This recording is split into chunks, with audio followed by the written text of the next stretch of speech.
Welcome to a new video in my home automation series, and today I want to talk about some new features which is available in the EV-Link application that has been released a couple of weeks ago, and this is about virtual devices. And if you watched any of my iHost videos, I was able to create virtual devices on the iHost using from Node-RED, and I used it for many, useful applications. Like I can pull data from an API service, for example, the weather service, and I put those values into a virtual device, and then you can do scenes on that. So the way it works in the EV-Link application is not exactly that, and it looks like from the use cases that they provided is mostly designed so you can enhance third-party applications like Alexa or Google Home, so you can implement features that you were not able to implement in the past.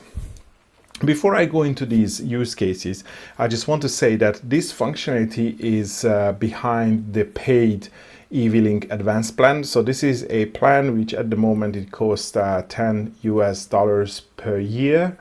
And you have to sign up for that to get some of the additional functionality, for example, the webcasting, but then that also includes now the virtual devices. And most of the documentation is around how you can create these virtual devices on the cast screen or on the web. But actually, I'm going to show you how you can do this in the EV-Link application as well. And just to recap, virtual device is a device like a switch or a button, which does not actually link to a physical device. And in the son of documentation, they mention two, specific use cases where you would want to use the virtual device, but actually I can give you a third one as well. So the first case is when there are some devices that cannot be synced to a third-party application. So for example, there is a new son of device, like a son of, maybe in the beginning, the POW switches were not able to sync to Alexa or Google Home. So you can create a virtual device and then you can create a scenes so that the physical device switches the virtual device, and then you can sync the virtual device to, let's say, Alexa, and then from you can control that virtual device, which again in turn is going to control the physical device.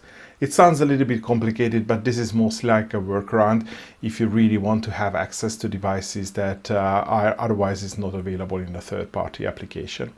Also, the other thing was that the example was also Alexa. So let's say you have a POW where you want to have an audio alert coming out of Alexa if, let's say, the power consumption reaches a certain level. So you would create a virtual device and then you would create a scene so that virtual device gets switched on if the power consumption is above a certain level. And that virtual device you can use in the Alexa application to create an audio alert whenever you get turned on. So yeah, there are legitimate examples for that, and it also really helps you to enhance the automation and your various logic in the third-party application. And the third example that I wanted to add is combined conditions. So this is where you want to use and or logic in a scene, which normally you can't really do because you can either use and or. So you can create a virtual device to group some of these conditions together, so then you can use them in scenes. And I'm going to give you an example of that a little bit later as well. But before we go ahead, let me show you how it actually works in the EV-Link app. So now you can see my app, and I have up here a virtual switch and a virtual button. Because we can create switches and buttons as well. And then when you go into it, it just looks like a button. You can turn it on and off. And if you have a button as well, and you can emulate single tap, double tap, and long press from the screen. And the way you would create this is you go into the plus button and you want to click on add device. And then here on the screen, you have the more options. And as you can see, you have virtual device, and then it also shows you that it's under the advanced plan. And when you select that, you can choose between whether you want to create a virtual switch or whether you want to create a virtual button. And really, the difference between these two is, a switch has an on-off function. So if you want to use it for some sort of state where something is, let's say, present or a condition is true, then you would use a switch. But if you want to trigger something, then you would use a button. And again, it also depends, especially if you want to use it in a third-party application, what is supported in a third-party application. The function that you want to implement, is that supported for a switch type device, or is it supported for a button type device? I mean, you can just create either one of those and then see how the the overall integration works and how you can create scenes. And also the main role of these virtual devices, that you would use them in scenes, not so much as a I mean, you can use them as standalone devices if you want to, like you have want to have a certain functions that you want to enable. I mean, you can use this virtual device to have something on the screen that you can turn on and off. You don't have to buy a Sonos device just to enable that function. But now if we go into the scenes and we create a new scene, now you can see that I can create a smart rule, and then I can use the trigger condition as either the virtual button or the virtual switch that I created. And again, the button has the 4 different taps. So I would be able to create a scene if this virtual button is single pressed, double pressed, or long pressed, or the virtual switch is turned on and off. So again, it behaves just like a switch or just like a button. Then I can also use this in the conditions. So smart device and then virtual switch, and I can turn it on and off and reverse. So again, the same functions as a physical switch. And for the button, I can also simulate a short press or a long press or a double press. And again, there is not much going to happen in the EV-Link application, but again, if this device is synced to like a third-party application, Alexa, Google Home, whatever, then you can use an automation in those platforms in order to trigger on these events that you can simulate from a scene in the EV-Link app. And going back to the scenarios that I mentioned, so this is one of the test scenarios that was provided by EV-Link. So, this is the case where, let's say you have a POW, POW-CT, or any of the POW products, and you want Alexa to say, attention, high power detected in the kitchen. So it should, send an audio alert to Alexa. So the way you can do this is you create a virtual device, and then in the EV-Link, you set up a scene which then triggers if the POW, if the power consumption of the POW exceeds 2000 watts. And you can also, add a time condition if you want. And then on the action side, you turn on the virtual switch. So that virtual switch that we just did.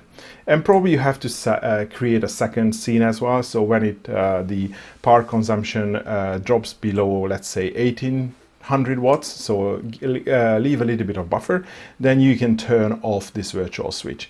And then you sync this virtual switch to your Alexa app. And then in the Alexa, you can create a routine which says, kitchen alert routine. And then when this virtual switch changes to, switches on, and then you can create a message that Alexa is going to say over the speakers. And the second case is when you have a physical device in the EV-Link world. Let's say it's a brand new device, it has some features, and for these features, these are not available, let's say, in the Alexa app. I think we have seen this in some of the POW products that, I've seen that they were not available in the Google Home app because they were not supporting the power consumption measurement functionality or something similar.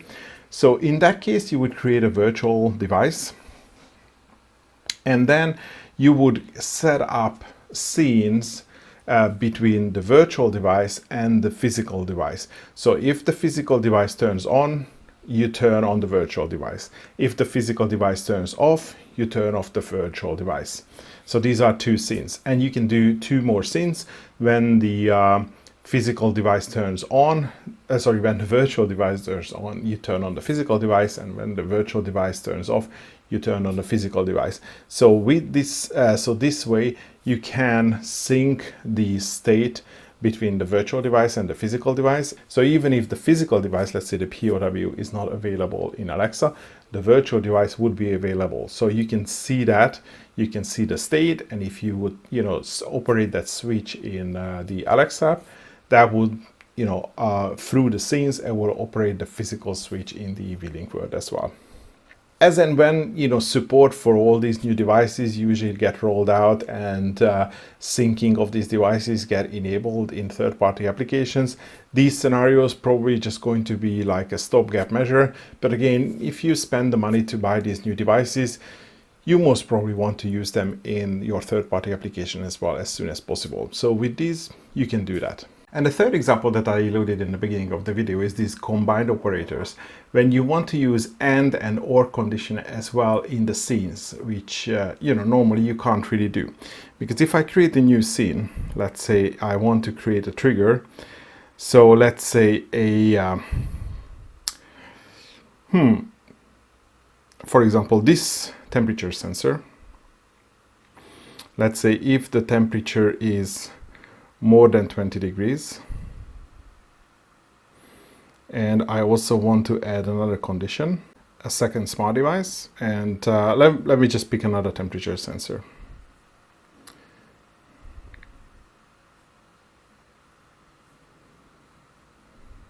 So here, once you create these conditions, you have an option here which says, if any condition is met, or you can change that to all conditions are met or any condition is met. So that's the only option you have. So if you have multiple conditions, you can chain them together using and. So if this is true and that is true, or if this is true or this is or the other one is true. So you can't really use the combination of the two. But if you want to use something that I listed here, so let's say I want to create some sort of heating logic, which says I have 3 temperature sensors. If any of these temperature sensors drops below, let's say 20 degrees, and I have a switch where I say if the heating is enabled. So I can't really do it here because I can't combine the any condition is met and all conditions is met statements or operators in a single scene. So what I can do in this case is I can create a virtual device and create a scene which says if this temperature is below 20 degrees, or that temperature is below 20 degrees, or that temperature is below 20 degrees, then I'm going to turn on a virtual device which says heating required. And then I can create another scene which says if heating enabled and heating is required. So basically I have 2 conditions here. One is heating enabled, the other one is heating required. And I would use the operator all conditions are met. So that's how I would be able to implement the conditions that I listed here on the left. So that's another use of these virtual devices. Just to break up a more complicated logic into subsections of the logic. And of course, once you create these virtual devices, for example, in these combined conditions, at least you also have a visibility of what type or what part of the conditions is met in a more complicated scenario. So let's say again you have a pump that you want to control, and you have a couple of certain, let's say, blocking conditions. So you can create these blocking conditions as virtual devices. Let's say the pump is overheated, or the daily run exceeded a certain amount of hours. I'm just giving you some random examples. Then you can create these in virtual conditions, and you have a scene which says if any of these conditions are met, let's say true, then the pump needs to turn off. And of course, because these are virtual devices, then they show up as devices. You can also see them, which one is on and off. The only thing you can't really do is you can't create read-only virtual devices, because then you also have the option to change them, even though you might want to use some of these virtual devices to be only controlled by different scenes. But maybe that's something that will be coming in the future. And this pretty much concludes what I wanted to summarize about the virtual devices. If you think this is something that you could use, I'm going to leave links to how you can sign up for the advanced plan. And also, if I find any articles besides the emails that I've received on these examples that I mentioned, I'm also going to leave them in the video description. But I think that should be all for today. Thanks for watching, and hopefully see you in the next one.